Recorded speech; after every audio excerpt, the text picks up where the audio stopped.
welcome to episode number 16 with yours truly, Shalina. So tonight we are going to give you some tips on how to deal with your traumas and, any type of issues that you may have faced in the past, anxiety, depression, PTSD, but mainly trauma, because that's what, it can lead to.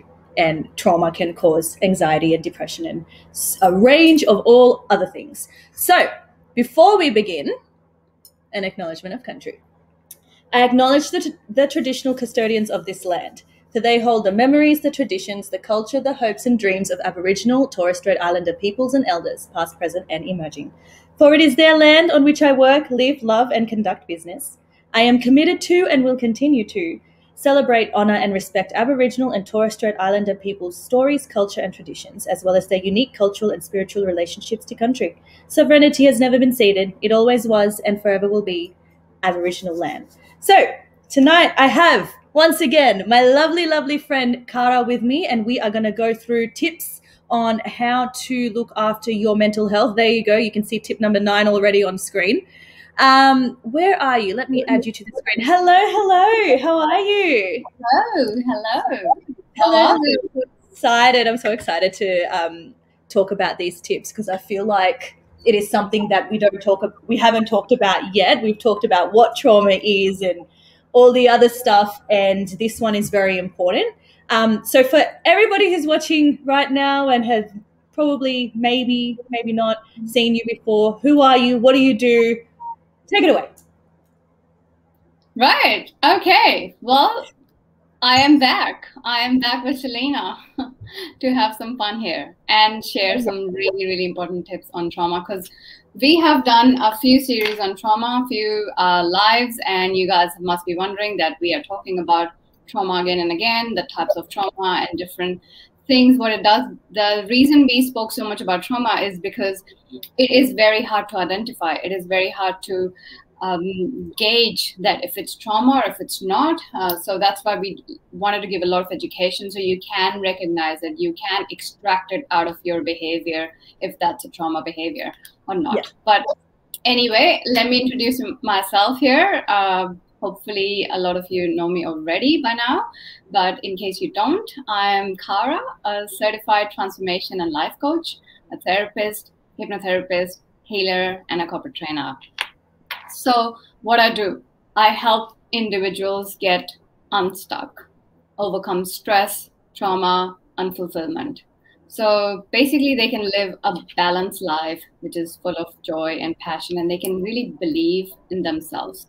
So I help people get out of their mind's prison, because that's where we are all stuck. And that's what my logo says. There's a cage and there's a bird which is flying out of the cage, and it's really beautiful. So I help people do just that. Now take them on a journey so they discover themselves truly who they are. They evolve their mindset, which is shift limiting beliefs and clear any trauma or pain or any beliefs which aren't serving them. And then I help them accomplish their goals and desires. So there's a lot of different modalities. I work with people to achieve these results. And I won't go into the modalities because there's quite a few. So here we are, back again at trauma and tips to help with trauma. So yes. Shalina, did we want to talk about a little bit of a recap what trauma was and how it's the types, or do you want to just get into? I'm thinking maybe we could do just a bit of a recap. I think you had a little blurb that you wanted to read out. If you wanted to go ahead with that, we could go ahead with that. And then I was gonna talk about the tips that we came up with, and share it with people who may or may not be going through trauma, because it's an everyday thing. It's, for some people, trauma just doesn't seem to end. But hopefully after tonight, you might get some sort of clarity, or you might feel empowered, which is the goal of tonight's show. 100%. That's the aim. We take with ourselves. Also, I just want to give a little bit of a recap, just very little. Trauma is basically a deep response to a distressing event or disturbing event or a perceived disturbing event. Perceived is in bold letters here. That overwhelms an individual ability to cope. It causes feelings of helplessness, reduces their self-control, their ability to process and feel a wide range of emotions and experiences in life. So it basically keeps them stuck. They're both physical and psychological and responses to trauma. People who have upsetting emotions, memories, anxiety that just wouldn't go away. So people can feel very numb, disconnected, and unable to trust other people, have relationship problems, many, many, many things. Why we spoke about trauma initially was because a lot of people have this misconception about trauma, that trauma is this big event. It's a massive, deadly event, some sort of accident or someone's a loss, a condition where you're admitted into hospital, or war zone, or a theft, and something severe like that. But trauma can be really small. It can happen in your daily life, and it actually does. I don't think there's anyone on this planet who's not had any trauma, because if we've gone through life, we would have had some sort of trauma. But the trauma we were speaking about, it's about ongoing, prolonged trauma, and it gets your nervous system up and going again and again, and you're in the survival mode, you're in flight and freeze mode again and again, or it doesn't stop. So that is the part which actually deeply distresses the person later on in their adult life. And we spoke a lot about childhood trauma, how it affects in adults in their life later on, and it can affect you forever, like if that's not worked out. It really can. It really can. And the word trauma seems like it's a very heavy thing, but trauma can also be, losing a job, or dealing with horrible bosses and teachers, or, living in a strict religious upbringing. There are so many things. If it causes you distress, it is trauma, and it's very important not to invalidate your own pain, because I think a lot of people pass off their trauma as not being a big deal, or they think that it shouldn't be a big deal. But if you feel affected by it, your pain is valid, and you don't need to push it away or feel ashamed about it. Exactly. So it's your perceived response. If you felt scared, maybe it wasn't actually a scary event, but it was, if you felt it, if you perceived it, perceived it to be dangerous, unsafe, scary, it's trauma for you. It literally is trauma for you. And I think we went through the types of trauma quickly. Is acute trauma, which is just one-time events. Chronic trauma, it's an ongoing events. Complex trauma is varied and multiple events happening in your life. Again, that could be very small events happening at home, like, you being humiliated, or being talked down about, or not getting the response or love and attention from your family in your childhood. Historical trauma, I know we wanted to go in detail for that for a long time, because we do have, where we come from, we have a lot of historical trauma in terms of generations, and that's generally passed on in the conditioning, in the culture, in the religion, and the society. So that's a very important trauma to talk about as well. Developmental trauma. So these were really the types of trauma. Tonight we have, I think, combined, you and I, we've got about 9 or 10 tips on dealing with trauma. And I think there are some pretty cool, pretty wonderful tips we've got there, based on, our knowledge, our expertise, our experience. So hopefully people find this beneficial. I believe your tip is number 1, and I'm just going to put it on the screen for people to see. So I've got all these tips on the screen for whoever's watching, just so you can sort of follow through, write notes if you need to, whoever's watching, write notes down, or watch this video again as many times as you want. I wanted to mention, if you guys haven't seen our prior videos, actually they are on both of our accounts. So we did 2 sessions, I think, on trauma. So first one was really trauma and identification of trauma and types of trauma, and second one was really childhood trauma. So before, like, if you're not really getting the background, you can watch those videos as well before, and then come to this third. So this is like a third video, third session we're doing on trauma. So this is like a fun little close off. session Yes. for trauma, and I'm sure we'll bring more stuff. Oh But yes, I've got lots to share. yeah. So with trauma, and now that we've spoken so much about it, and now that you guys can identify it, extract it, and really get it from your behavior, and now you've accepted that maybe, yes, that was trauma. Now we talk about healing from trauma. So trauma symptoms last from few days to a few months to a few years, depending on what sort of trauma you've had. And they seem to fade away in a few days if it's just acute trauma, right? And if it's complex and prolonged trauma, then they stay for months and years, and pretty much almost some people have it for their whole life. But even if you feel better from time to time, but you get troubled by painful memories or emotions, or especially in response to triggers like anniversaries or holidays or some events which remind you of that trauma. That's PTSD, which is post-traumatic stress disorder as well. It's also called that. So that is with prolonged and complex trauma. So if your symptoms don't really ease up or they get worse and you're unable to move from that event over a period of time, you may be experiencing PTSD. I just wanted to mention that.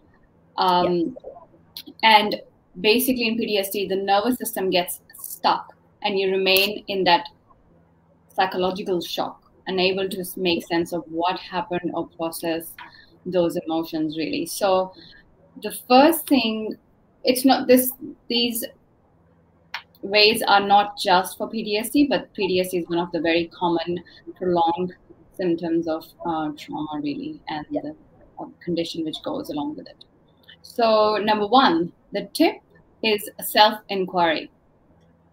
Now, what is self-inquiry? Self-inquiry is, how do you take the first step? You need to figure out what is making you unhappy. Most times I see so many clients and I ask them the question that, what makes you happy? What makes you unhappy? They really don't have an answer to that.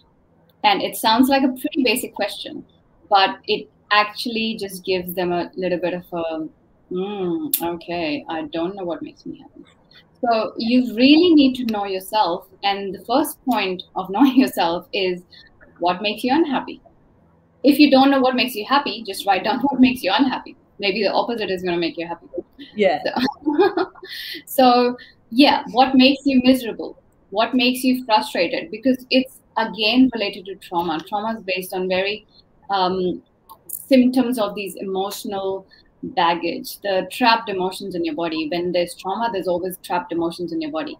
And that comes up in your life as anger, as frustration, as unhappiness, so as misery. So one person could be miserable in one condition and another person put in the same condition and they're pretty okay with it.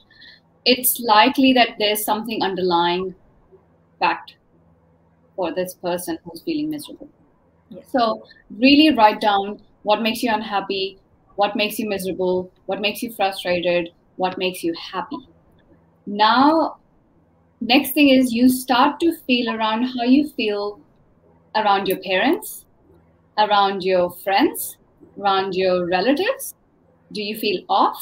Do you feel frustrated around someone? If you've got a lot of trauma from your parents, you might feel a little off. I know it sounds really crazy, but try it. Trust your gut. You might feel drained after talking to someone. You might feel a little off that, yeah, I know their family, but I don't really like hanging out with them. I get really down when I see them. My vibe gets low. So all of these are reasons that the vibe's not matching, and then you've got a trigger with them, or you've got a trauma around these people. Yeah. So especially when you talk to friends, imagine you've spoken to someone on a phone and you've had a conversation for 20 minutes. After that, I know a lot of my clients would tell me that I get so drained. I'm completely drained after that phone call because the vibe just didn't get along. There was no energy match. It just doesn't work out. So you don't have to be friends with everyone on this planet. You just, whoever your frequency matches, just try and be friends with them. And same goes for relatives and parents. And the next thing to notice is, what kind of environment are you in? So environment helps you and breaks you as well. So it has a huge impact on how you feel. So see the environment you are in, at home, at your work. If it's triggering, that means it's triggering a trauma response in you as well. So you need to think about changing your environment, whether that's a job, whether that's home, anything that is. It's probably triggering those emotions and again giving you trauma again and again. Start questioning what you do and why you do it. So in a day, we do millions of things, thousands of things in a day, have thousands of thoughts in a day. Why we do what we do? It's a very important and deep question. I keep asking my clients, why do you do this? Oh, I just do it because I just do it. I've been doing it for all these years. That's what we do at work. Oh, I just do it this way because this person did it this way, so I learned to do it this way, and that's why I do it. And I do it because I ask my friends, why do you keep these fasts, or why do you follow this festival, or why do you have this thing around your religion? Nobody has an answer because they say, oh, this is not what my parents taught me, and this is what everybody else taught me, and I just continue to do it. Nobody really has an answer. And so you really need to question why you do and what you do, and in a certain way. Maybe there's a better way of doing it. It starts from there. Now, the important one in this is, what are your beliefs and why do you believe them? For example, respect elders. You have to go to university after school. You have to get married at this age. Love is overrated. All men or women are cheaters. Money doesn't grow on trees. Life is supposed to be really hard. Only hustle and hard work is going to get me through life. I'm unlucky with money, relationships, business. I'll always be poor. I'll always be in debt. I have fear of heights, driving, etc., etc., etc. So there are so many beliefs. There's so many beliefs we carry along with us. Where do they come from? Why do we believe them? Find out, where do you get these beliefs at the first place? What was the real reason for you to adopt them? Did you always have them, or did you just acquire them from along the way or from someone else? Were you programmed and conditioned around these beliefs? So if you were programmed and conditioned around these beliefs, which a lot of times is there because you carry them from your childhood and your conditioning from your parents, that means they are not really your beliefs. You've borrowed them from your parents. You've borrowed them from society. You've borrowed them from school. You've borrowed them from teachers. They're really not your beliefs. We make them our beliefs, and we believe that we have a belief system around it, but we really need to question it. So that, do they stand true for yourself? Like, are they really true? Because just because it didn't work out for them, just because they stayed poor, or they had money problems, or they were unlucky in love, or they were unlucky in anything in life, and they had all these reasons to believe something, you don't have the same life. Everyone's unique, everyone's different, so it's not valid for you. So you've got to find your own beliefs. So this is really, really important, and this is the part I do in my discovery with my clients. And we go deeper and deeper, we dig deeper, and you find out amazing and crazy things. So that's really the first step. It's quite deep, questioning yourself and your beliefs. No, I absolutely love that. I absolutely love everything that you said as well. So my next point here is reducing or avoiding social media, because social media, as great as it is, and you can make so many connections, when you are on social media, you're not able to connect with the real world. You're on your phone, you're on your laptop, you're on your computer, you're not out and about. Obviously it's COVID, so some people can't be, but on a normal basis, if you start avoiding or reducing social media and the hours that you're on, have a cutoff time. At 6 p.m. onwards, I'm not going to be on social media unless if it's an emergency, but social media cannot be an emergency. So, you have your phone there, you can text whoever you need to, but when you reduce or avoid social media, you will stop comparing yourself with other people, which is what we're all doing. Consciously or subconsciously, it happens. You will stop seeing depressive things. Social media can expose you to some really wonderful things, but it can also expose you to some really depressive things depending on what people are posting around you. There are so many different forms. You'll start to live in the moment rather than living on social media from minute to minute, hour to hour. And you'll find that you will get more work done. You will focus on yourself a lot more. And, if you're a creative person, you might feel creative again. You might have time to do these things that you weren't doing before. So reducing your hours and minutes on social media, it can reduce stress. It gives you more sleep. It creates more face-to-face friendships and connections, meaningful connections. I'm not saying that on social media you don't find meaningful connections, but having somebody here within your house is so different to texting somebody on your phone or just talking to them. You can reconnect with friends outside of Facebook and Instagram and social media and whatever else that you're on. But not being on social media gives you time to learn about yourself, rediscover yourself.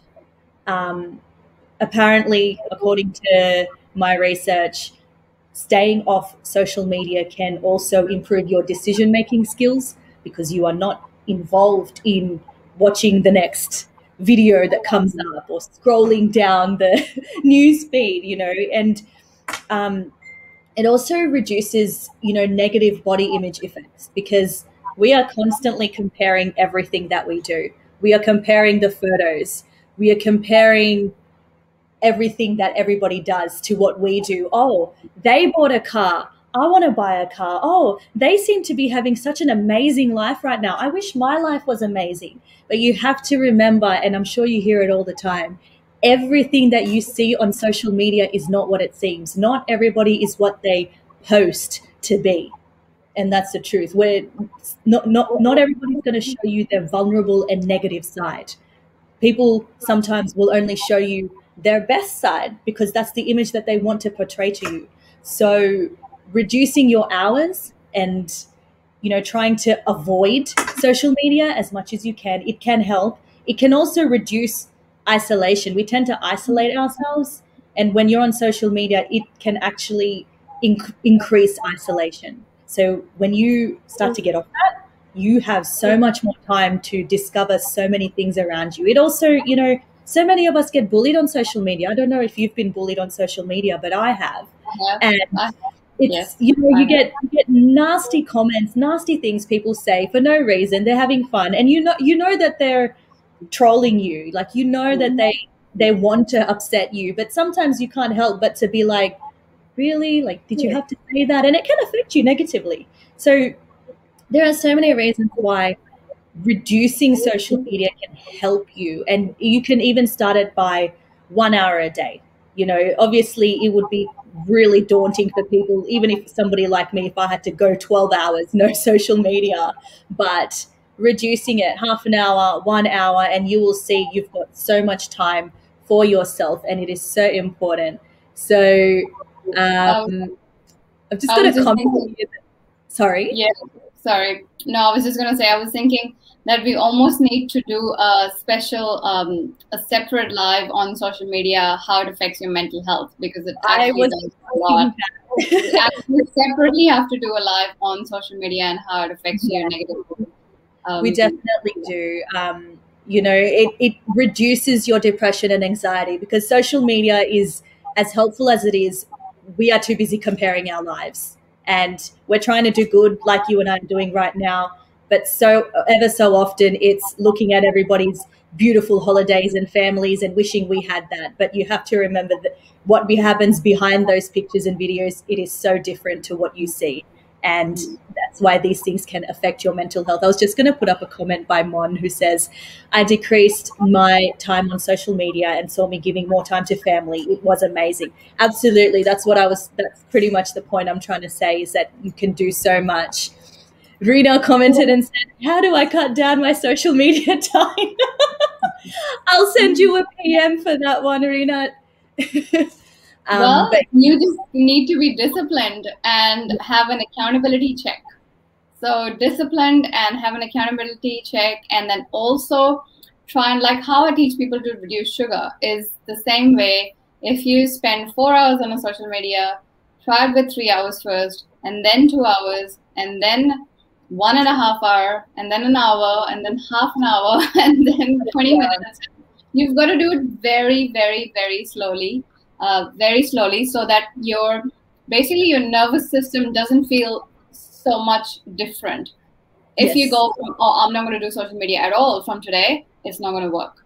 It's just not going to work. It might work for a day or two, but it won't work for a long term. So you've got to like cut it down, wean it off like really, really, really slowly if you are on it a lot.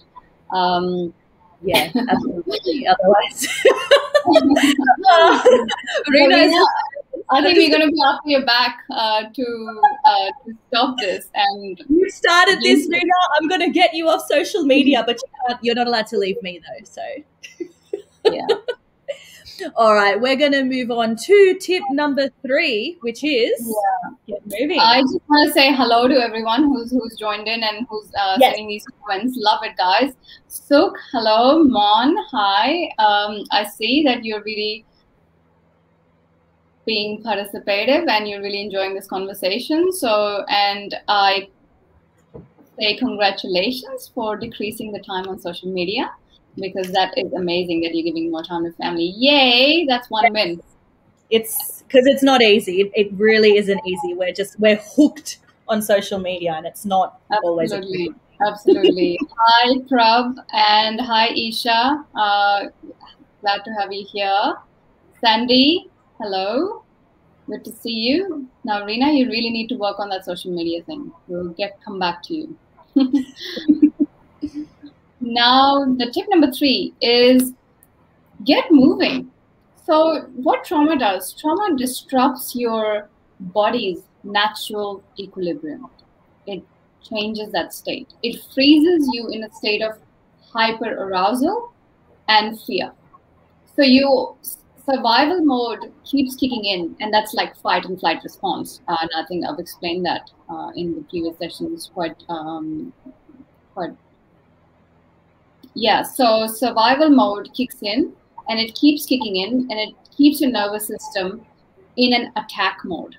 So you're always scared, you're fearful, and you're really in an attack mode. So exercise and movement burns off that extra chemicals the body is releasing, like cortisol and all that, right? And it releases instead endorphins, which is really good, and they're also like happy hormones for your body. As well as it can actually help you repair your nervous system. So exercise helps you repair your nervous system because you're getting back into the equilibrium of the body. Yeah. If you exercise 30 minutes a day, and try and do it on most days, it doesn't have to be intense or prolonged exercises. It can be in the spurts of 10 minutes, like 10 minutes in the morning, 10 minutes in the hour, 10 minutes in the evening. They're just as good. And exercise which is rhythmic, so aerobic exercises like in nature, which basically engages your arms and legs together. So walking, running, swimming, cycling, basketball, or even Zumba, aerobics, and even dancing. Dancing is a best medicine. If you're into dancing, amazing. I've just got 2 left feet, but yes. So yeah, so these aerobic and rhythmic exercises work best for your body. A lot of cardio as well. So add a mindfulness element as well. I don't know if you're into mindfulness yet or not, but it's very, very, very easy. There's zillions of apps on the phone for meditation or mindfulness. So just type mindfulness. There's Insight Timer, there's Headspace, there is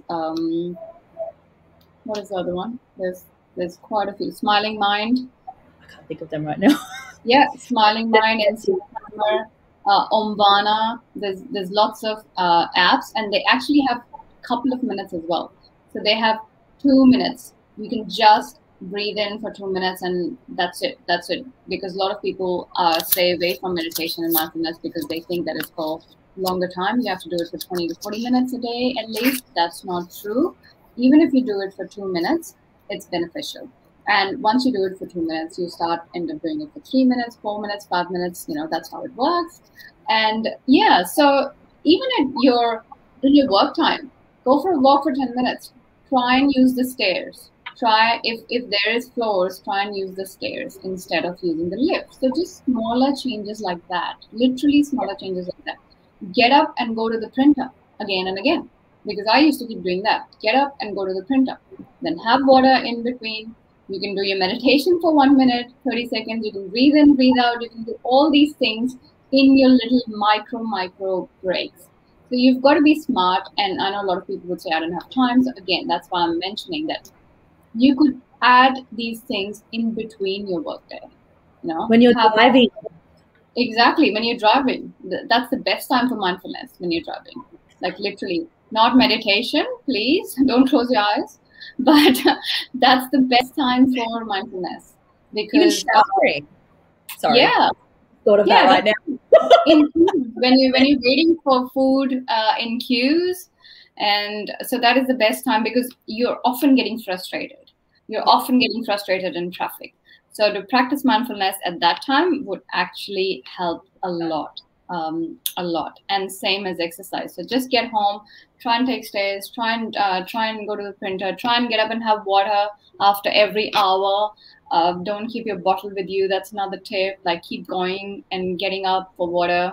I know we're all used to keeping the bottles with us these days, but try and mix it around. Like, really mix it around. Go for a walk. Yeah. Go for a walk and get a coffee. Go for a walk and get some food.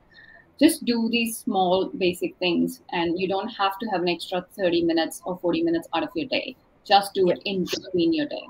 So that's the point. Perfect. Yep. I will let you go for tip number 4.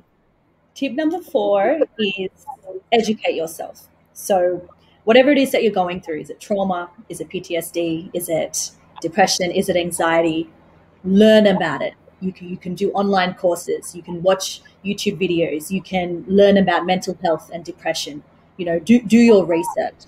If it's something that you're experiencing, then learn from the right sources. Learn from people who are trained to educate you and to help you. Make phone calls if you need to. There are hotlines available to you for you to utilize. You don't have to talk about how exactly you're feeling, but you can talk about what it is that you are going through, or something that you wanted to learn.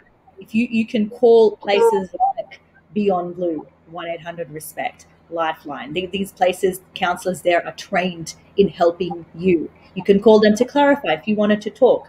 When you start learning about what it is that you are going through, or what you've been through, say trauma, if you start learning about trauma, it's going to be easier for you to understand yourself, understand your triggers, understand why you do what you do, your reactions to things. And then you can learn how to manage those thoughts. And, you can own 30 minutes a day just researching about trauma. It can educate you so much, and you will feel so much more empowered as well once you understand yourself and what it really is that you're feeling. Because I know that sometimes it's hard for people to want to talk about it to other people or want to reach out, and it can be hard, and I understand that. So sometimes when you learn about it yourself, it can help. You can do online courses, self-paced courses, and these things can really help you to help yourself. And there's so much information out there. The internet is a wealth of information. So if you decide to get off social media, one of the next things you can do is start to research about whatever it is that you're feeling, whatever it is that you've gone through. You can start utilizing your time that way, and you'll find that you will be feeling maybe more peaceful, because you will know that there's so much information out there for you to learn from. And knowledge is key. They say knowledge is power, but it's what you do with the knowledge. What you choose to do with the knowledge is up to you. But it's always good to educate yourself. It's never a bad thing. So that is my tip number 4, is to learn, and do it for yourself. not for anybody else. Do it for you. Wonderful, wonderful. Learning is a journey. It's an ongoing journey. It never stops, and it should never stop. We learn every day, and we must learn every single day. Yes. Yes. So really agree with you on that, 100%. Now, the next tip is don't isolate yourself. And it sounds really basic. All these tips probably sound basic, but they are deep, and they really help you if they are followed to the T. So Yes. with no isolation is what I want to say is you don't have to talk about your trauma. Connecting with others doesn't have to involve that you're talking about your trauma, right? In fact, for some people, they can just make things worse if they keep talking about their trauma. Yeah. If it doesn't work for you, you don't have to talk about it. Basically, comfort comes from feeling engaged and accepted by others, for human beings. So ask for support. While you don't have to talk about trauma itself, it is important that you have someone to share your feelings with, face to face. I mean face to face, not on social media, right?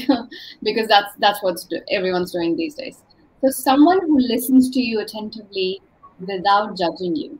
Now turn to a family member or a friend or a counselor, whoever you trust and feel that they're going to listen, because that's what's important from a listener's point of view. They just need to listen to you and without judgment. That's the key. So a person who doesn't judge you, really. So participate in social activities. Even if you don't feel like it, I know I say that even if you don't feel like it. What I mean with that is do normal activities with other people. Activities that have got nothing to do with the traumatic experience.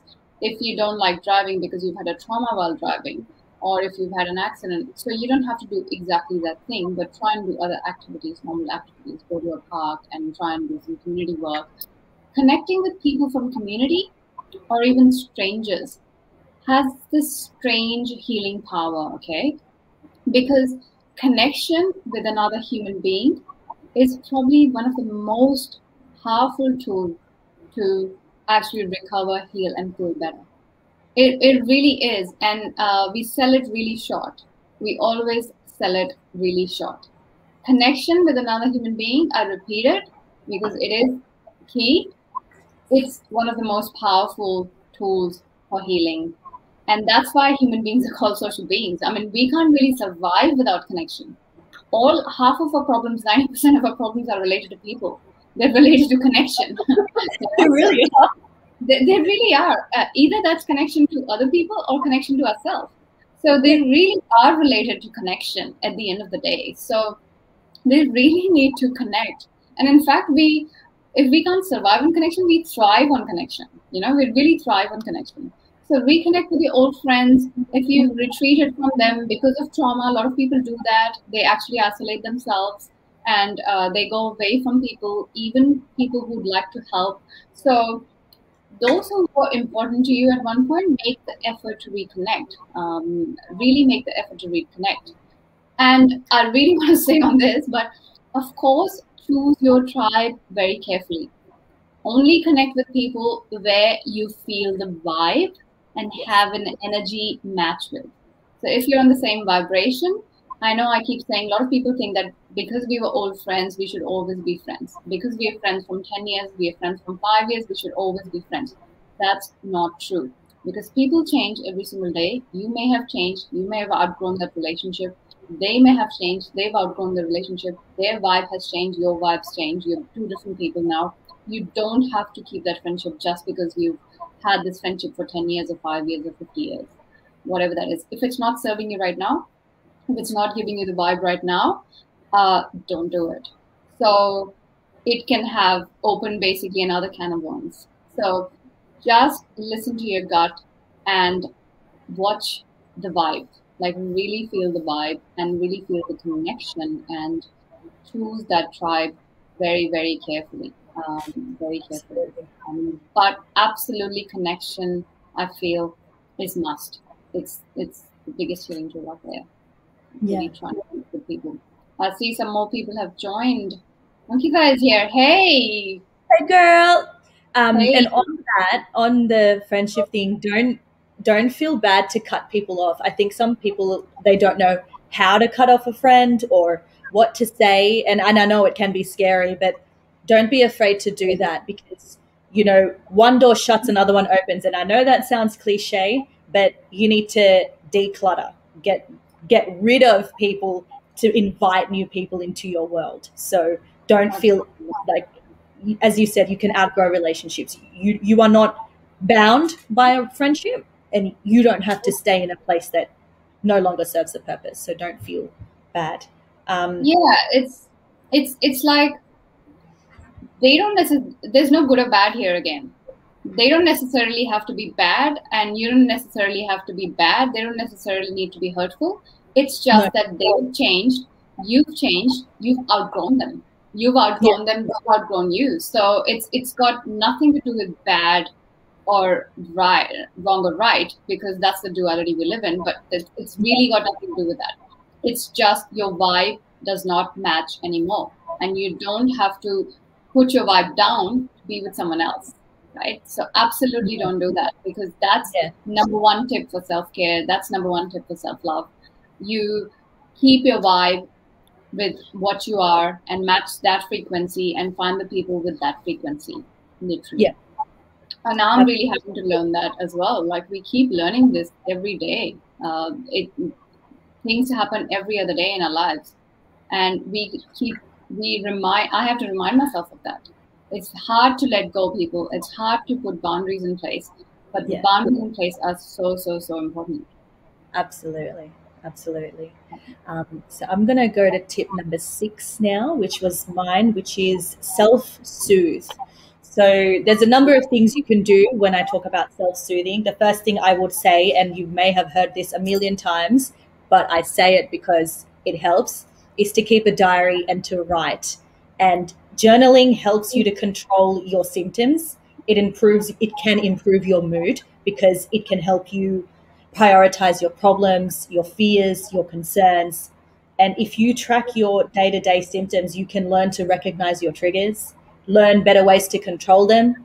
It provides an opportunity for you to do positive self-talk and identify negative thoughts and patterns and behaviors. And, when you are stressed and when you keep a journal, it can help you to identify what is causing the stress and anxiety. You can see patterns day by day by day. You can actually notice patterns if you decide to journal how you feel.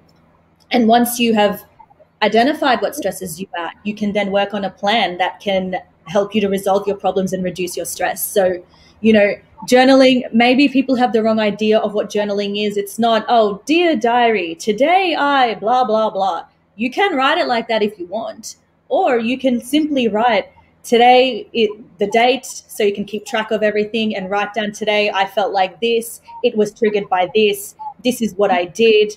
And you just keep a track of the things that you did and how you felt and how you managed it. And over a period of time, you'll be able to see how it is and what it is that is affecting you. The next thing I would say with regards to self-soothing, is to take a break. Like, just take a break and comfort yourself. So curl up in a blanket, watch your favorite show, listen to your favorite music, listen to your body. If you need a break from the world, then take the break and don't feel guilty. I think a lot of people continue to keep going and going and going out of guilt, or out of feeling like, oh, I need to do this and I should be doing this. Well, no, you don't have to. The world is going to continue to go. Whether you stop or start, it continues. Take a break for yourself. Get creative. And I think I've probably said that before, and maybe it must be because I am a creative person myself, but get creative in whatever way it is. Creative is not just art and drawing. It can be, I don't know, you fix cars, whatever it is that you do, you cook, you fix cars, whatever you do as a hobby, sports. Get creative and do something you haven't done in a while, because something you enjoy doing, and set aside time to do it. For example, I make music. I set aside time to do it because it makes me feel good. And I go away from the world for a bit. I disappear because that's what I like to do. What else you could do is join a support group. So there's a lot of, I was saying get off social media, but for this one, you might be able to utilize social media. There are support groups online. There are support groups on Facebook. So you can go on Facebook, or you can go to other websites away from social media, but join a support group. Or you can ask your GP, who can refer you to a support group where you meet up physically. They can make you feel empowered and safe, and you're not going to feel alone. You're not going to isolate. You can make meaningful connections if you choose to join a support group. Another tip is, when you have PTSD, a lot of people, you get flashbacks of memories of whatever has happened. A trick is that if you carry an object that reminds you of the present, it brings you back to the present. Carry it with you. An object that represents your empowerment and who you are today. Carry that object with you. And whenever you feel like you are getting flashbacks, quickly grab it and hold it. And it can work wonders. You know, play a song. If there's a song that will bring you out of the flashback, out of the bad memory, into the present, have something handy, a song or a friend that you can call if it's possible. And when you're at work, or if you're working, take time out, like daily, just for yourself, or during your lunch breaks. Watch humor, watch something funny, and remember to keep your mood up before it goes down. Even if you think to yourself, oh, but I'm not feeling sad today, I'm not feeling depressed today, or I'm not thinking about my traumas today. But, just like a car, you're not going to wait till the petrol is empty to fill up the tank. So you wouldn't do that to yourself either. So sometimes watching things, not in advance, not preparing for the trauma, but to keep yourself in a happy mood and lightened, you can do these things and watch comedy to keep you going, keep you elated and happy for the day, and it can work. So that is my self-soothe number 6 tip. Yay! That's good. That's good. That was really relevant. Super relevant. Right. So the next tip is self-regulate your nervous system. I know I use the word nervous system quite a bit because it's all about your nervous system, how you feel and your body, your emotions, it's all related to your nervous system. So no matter how agitated, anxious, or out of control you feel, because that can happen very easily with trauma and due to any subconscious blocks conditions, it's important to know that you can change the system. It's like, I've heard many people saying that, and clients say that as well. I can't change it. Like when I'm angry or when I'm out of control, I can't change that mode, right? And it's partly true because your amygdala, that system is kicked in, and your pre-context, the frontal part of your brain, frontal lobe, front part of your brain is not going to work, and that's the thinking and logical part of your brain, and your amygdala, which is just flight and fight mode, has kicked in. But you can do things to change that arousal system and calm yourself down. So not only it'll help you relieve that anxiety associated with the trauma, but it'll help also activate a greater sense of control, because we don't feel control. That's the first thing when people are having panic attacks or they have that PTSD attack. The first thing they feel is out of control, because that they can't really control that emotion at that time, right? And with the amygdala kicking in, it's very hard to like think logically at that time. So mindful breathing, that is probably the tip number 1 for calming your nervous system down.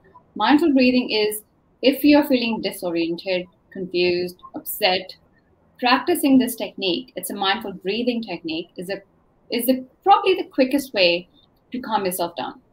You know how we say, everybody says, everyone would have heard about, if someone's feeling angry or agitated or nervous, it's like deep breaths, take deep breaths, take deep breaths.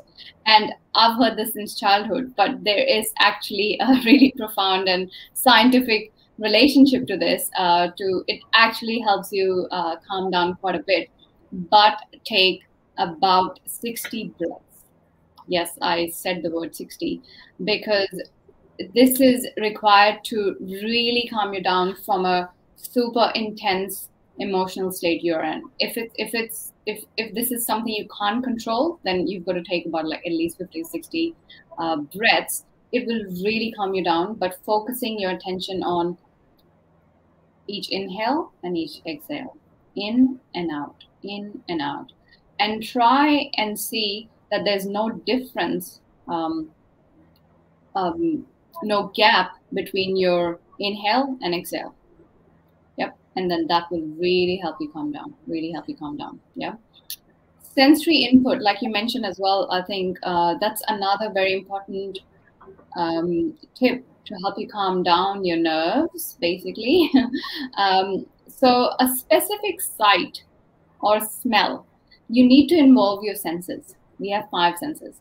The moment when the amygdala, that survival mode kicks in, that means our senses are not working. Literally, our brain is not looking at those senses. So involve the sensory input. See something which you really love. Smell or taste can make you really calm. Sometimes, people smell some lavender and they feel really calm. Whatever works for you.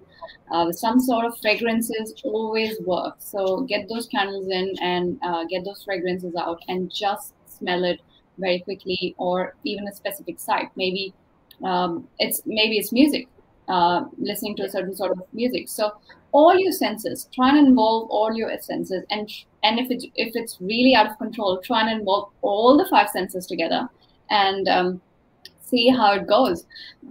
You can also do like a touch. So patting an animal is very, very, very soothing.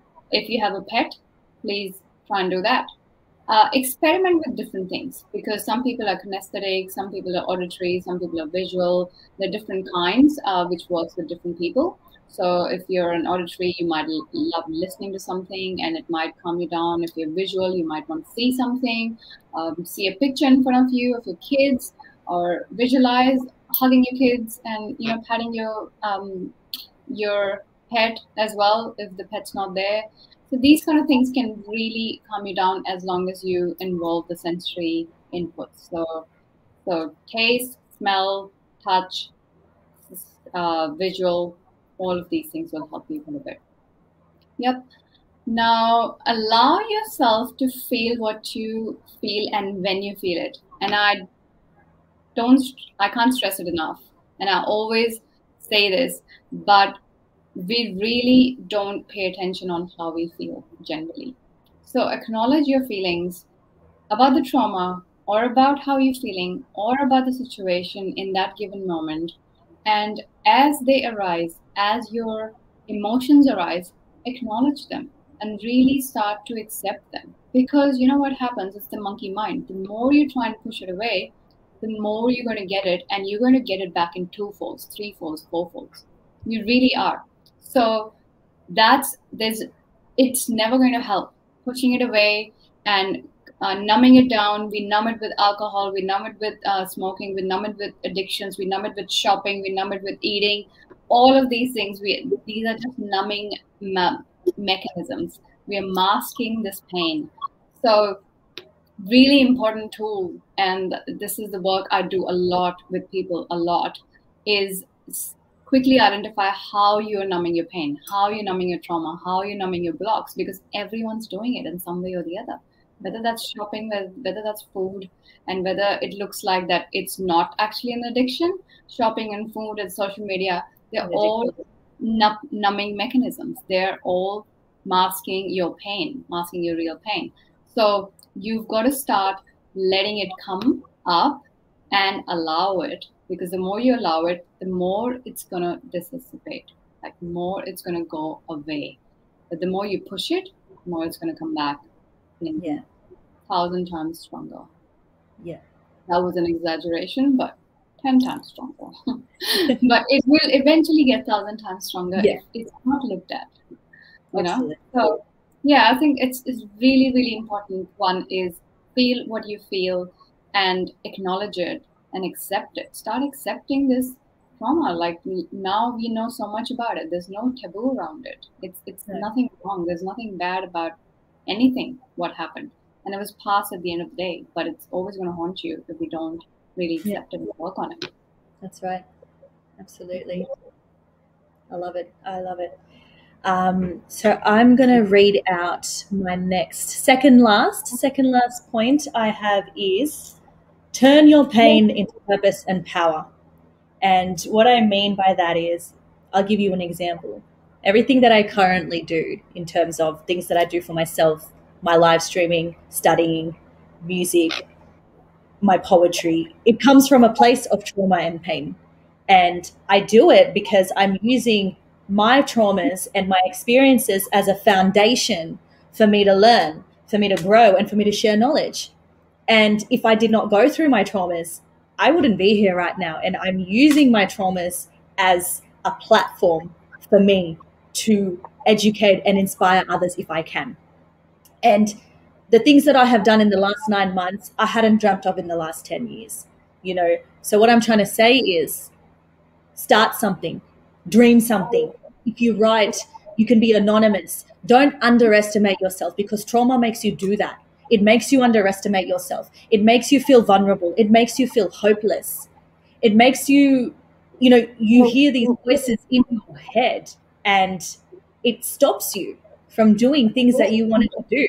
Trauma stops you from doing anything that you ever wanted to start doing. If you continue to listen to the voices in your head and be consumed by that and by your trauma, you're not going to make that song.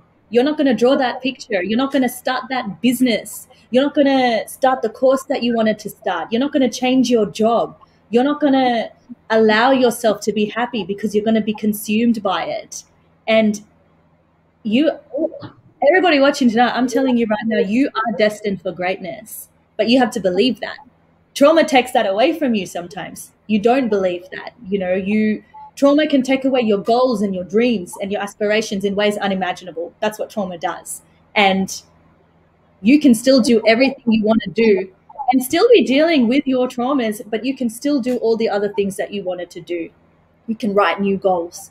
You can do everything you want to do, but don't let your trauma stop you from doing that. Even if you start small, start with the smallest step, the one thing that you wanted to do and you felt hopeless. Well, guess what? You're not hopeless. You can do anything that you want, and we have to try to find a way to fight that trauma. So every time that you feel like you want to do something but your trauma is holding you back, write down a list of all the things that you wanted to do. Read it. Why did you want to do that? Write down why you want to do it. What are your goals? Where did they come from? Why did trauma stop you from doing that? Don't let it, because trauma did that to me. It stopped me. It made me underestimate myself and undervalue myself and my worth and who I was as a person. That's what trauma did to me. And only I could grow out of it, because you can have 100 people compliment you and tell you so many things about you, how smart you are or how good looking you are or how inspiring you are and all that. But if you don't believe it, it's all for nothing. So you have to believe it within yourself, is what I'm trying to say. And I know that trauma takes that away from you. And this is not ego. I'm not saying be egotistical. What I'm saying is start to love yourself again, because trauma takes away that from you, that self-love and that self-worth and that self-care. Trauma takes that away. Give it back to yourself, because you deserve that. So turn your pain, whatever it is, into purpose, into power to do something better, do something great, because you can. I think that's all I had to say for that one. I felt like I went on a tangent right now, and I felt like I was on a platform given like a motivational speech. It wasn't meant to be like that, but I just started rolling out of my tongue. That's what passion does, right? I love it. Turn your pain into power. I say that a lot as well. Literally, because I did. I wear my scars as badges. I literally do. I wear my pain as a badge. And because I have this pain, all this pain, and that's why I'm doing what I'm doing right now. If I didn't have the trauma, if I didn't have this pain all along my life, I wouldn't be doing this. I really wouldn't be. And I'd have no clue how to help people or talk about trauma sitting here, because I had it so much. And I've worked on it and still working on it probably, but it's given me my purpose. It has given me the power. It has given me the purpose, and that's what it's all about. And they say when I worked on how to discover your purpose, a lot of the mentors had said that your pain becomes your purpose. And at that time, I didn't really get it. At that time, I didn't really get it. And when it actually did become my purpose, when I was actually healing and I was doing a lot of work with a lot of healers and mentors, and they said that your pain can become your power. And I was like, what are you talking about? Seriously? This is a pain, you know, I will spend years fixing this. And little did I know, it was destined, right? My pain became my power. And I've seen so many leaders in this space, so many personal development leaders, they've had a super painful past. And you can't, I feel you can't really do this work if you haven't gone through pain. If you haven't gone through, experience that yourself. It just gives a complete different dimension because you've gone through it and this is how it's helped you, and that's how you are able to help others.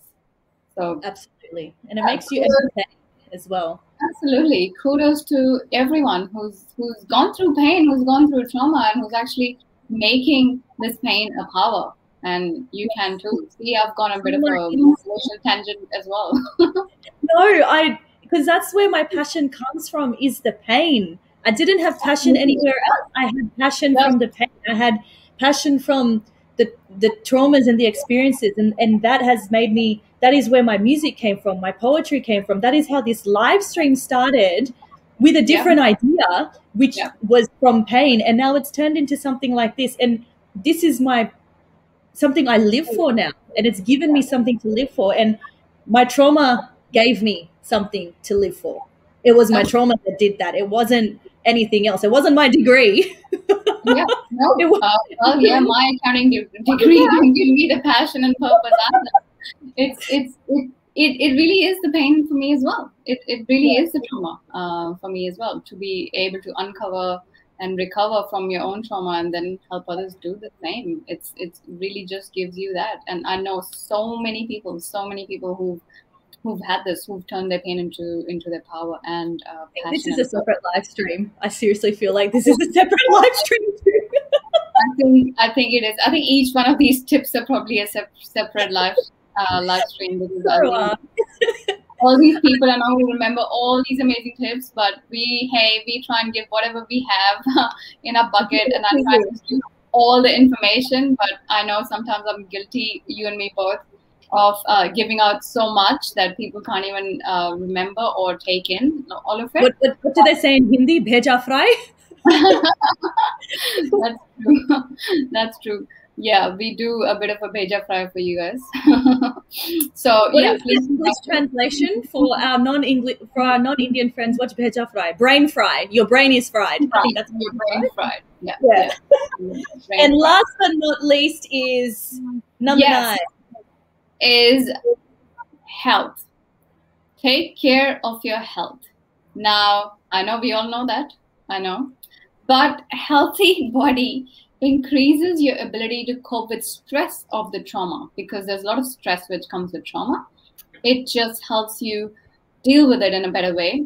So plenty of sleep, of course, but after a traumatic experience, worry or fear may disturb your sleep patterns, and it does. And for some people, for years and years, PTSD, people can't sleep very well, and for a number of years. So it impacts them a lot. But a lack of quality sleep can exacerbate your trauma symptoms and make it harder for you to have that emotional balance. So go to sleep and get about the same time each night, and aim for at least 7 to 9 hours. I know they say 7 hours is enough, but for people who've had trauma, really for them, sleeping longer is probably important sometimes. And because they don't sleep very well, so it's the quality of the sleep, it's not the number of the hours. So 7 to 9 hours each night, but try and go at the same time. And obviously a lot of sleeping things around it. You can do a lot of rituals. I'm not going to go through that right now, probably in another live sometime. So there's a lot of things you can do before sleeping to put yourself in a better position to sleep well. Second thing is avoid alcohol and drugs. Again, what I mentioned before, they can worsen your trauma and symptoms. They increase the feelings of depression, anxiety, isolation. I know that we feel that it's calmed yourself down, because once you have a drink, or once people when they have drugs or anything, it calms them down for the moment, but it's only masking the pain, like I just mentioned before. It's only avoiding it, but it's going to come back right up 10 folds, 15 folds, 20 folds, and it's going to make it worse. So for the moment, we are pushing it momentarily for probably next 10 minutes, for probably half an hour or so. It's going to come back up with feelings of shame and guilt. Shame and guilt is probably the worst emotions to feel in your body. It's probably the lowest vibrational emotions. So it comes with shame and guilt because we feel guilty because we know it's unhealthy and we know it's not right. I mean, there's no right or wrong, but we know it's unhealthy for our body. So, and we go into that loop of shame and guilt as well, that I feel ashamed of being an alcoholic, or, having a drug addiction, and then shame as well because I can't control myself and all of this. So it's a loop. And your trauma is still there, of course, and it's coming right back up, screaming at you louder and louder and louder. So what we do is we keep upping the alcohol, we keep upping the drugs, whether that's even medicinal drugs. Like people use that as well a lot, painkillers and everything else. They keep upping the dose. So we just keep upping the dose, whether that's shopping, whether that's eating, and we just keep upping it up. And it just screams louder and louder, and we just manage it with upping the dose. And at one point we realized that, okay, our life is really screwed now, and what do we do? So before you get there, we might as well try and come back down, walk back, take the stairs back. Yeah. Eat a well-balanced diet, of course, goes without saying. Eating small, well-balanced meals throughout the day helps you keep the energy up and minimize your mood swings, because I think if people have noticed that they get a lot of mood swings if they're hungry, or at least psychologically they're feeling hungry, because of people who have trauma and subconscious blocks and emotional barriers, that it compensates. Brain's very funny. It compensates. It shows you that you're hungry, or it shows you in some way or the other, and then you try to again mask your pain with food. So and sugar is the perfect one. Again, why do you feel great? Why we have sugar? It's all emotional. It's all psychological responses. So you eat sugar and you feel great for the moment, and for 15 minutes, half an hour, and then again it comes back right up. So some people have a lot of chocolate, and some people have a lot of sugary items, but later on they feel worse, like much worse. Again, the shame and guilt comes back as well. So avoid sugary and fried foods, and eat plenty of, obviously, omega-3 fats, such as, if you eat non-vegetarian, salmon, walnuts, soybeans, flax seeds. I actually make myself a flaxseed powder with lots of omega-3 stuff like walnuts, flaxseed, almond meal. I have that powder every single day. I make it at home, and I add lots of goji berries and all these amazing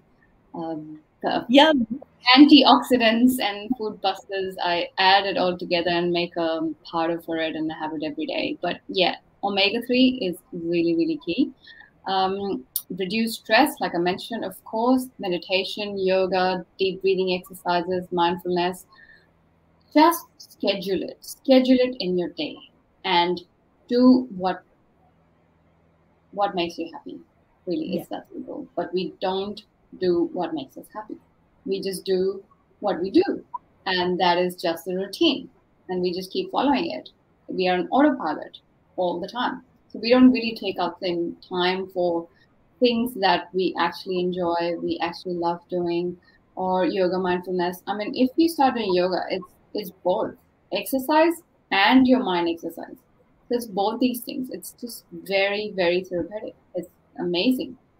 But we could again take our time, and we have these myths that we have to do it for a certain time. You don't. So you can start from very, literally 5 minutes or 2 minutes a day. But you've got to do these relaxation exercises and techniques to reduce that stress, because again, it's the hormones and your body's working like that. And meditation and mindfulness is another topic altogether. And I've done a lot of work around it on my page. So there's probably a few videos on meditation and mindfulness and how it helps you reducing stress, because it's literally another topic. But yeah, try and include those things in your daily routine, and literally absolutely do what you love. Make time for it. whether that's, like you said, you do music, whether that's music, art, talking to your friends, going out, whatever it is, lying on the couch or lying on a grass outside, whatever that is for you, just do that, and spend time on your hobbies, because that is literally going to reduce the stress from any trauma that you've had.